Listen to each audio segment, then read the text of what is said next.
메르스에 감염돼 치료 중이던 70대 환자가 숨져 전체 사망자가 4명으로 늘었습니다. 또 확진 환자 5명이 추가돼 메르스 환자 수는 41명이 됐습니다. 네, 취재기자 연결해 밤새 달라진 메르스 감염자 상황 알아보도록 하겠습니다. 김잔디 기자. 네, 김잔디입니다. 네, 메르스 감염 사망자가 또 1명 추가됐군요.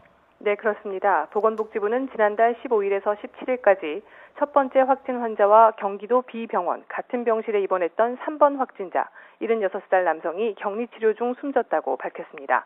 사망자는 지난달 21일 메르스 감염 확진 판정을 받고 곧바로 국가지정 격리병상으로 옮겨져 치료를 받아왔습니다.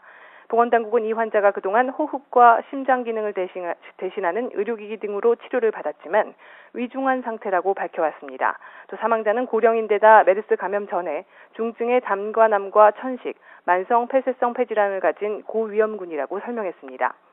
사망자가 4명으로 늘어나면서 국내 메르스 감염 치사율도 9.8%로 높아졌습니다.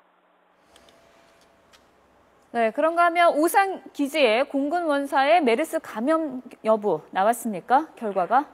네, 그렇습니다. 네, 이 공군 원사는 어제 군병원의 1차 검사에서 메르스 양성 판정을 받았는데요.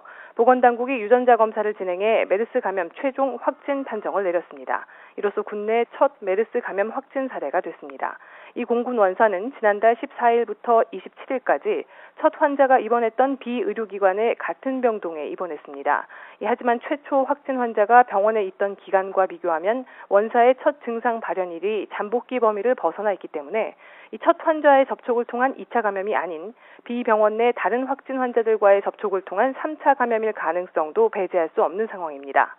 이외에도 지난달 20일에서 28일까지 첫 환자에게 감염된 9번과 11번 확진 환자 등과 비병원 같은 병동에 입원했던 62살 남성이 추가로 확진을 받았고 22일부터 28일까지 9번, 14번 확진 환자와 같은 병실을 사용했던 24살 남성도 확진 판정을 받았습니다.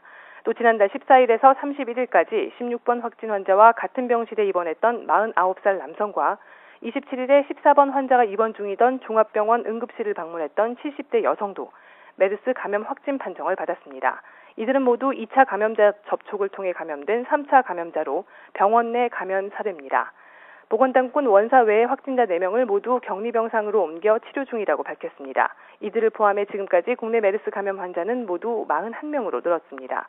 현재 환자들과 직간접 접촉한 격리 대상자는 1,600여 명이지만 환자가 더 늘어남에 따라서 격리 대상자 수도 훨씬 더 증가할 것으로 예상됩니다.